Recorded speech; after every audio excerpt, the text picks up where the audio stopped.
Okay, number 21 of letter review, format majorship.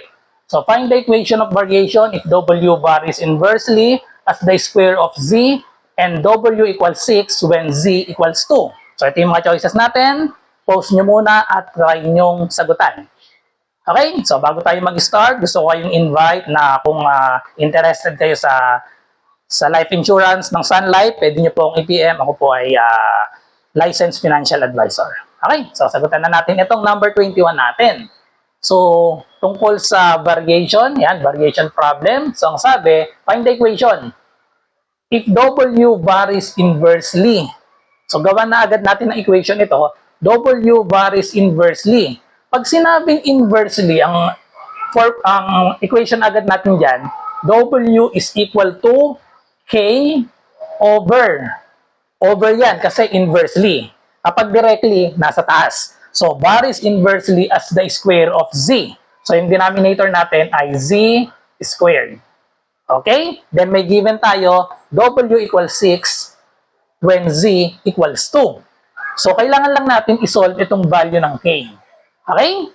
So, isolve lang natin yung value ng K. So, sa mga choices, ganito dapat yung magiging equation natin. So, matatanggal agad ang tanggal na itong letter A. Kasi direct ito, varies directly ito.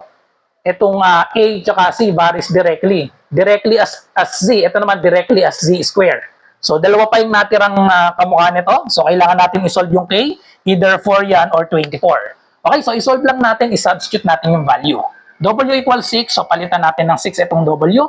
So we have 6 equals, kopyahin lang yung K, and then we have Z squared, ang Z ay 2, so we have 2 squared.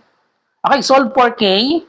So simplify muna natin to. So we have 6 is equal to K over 2 squared, so that is equal to 4.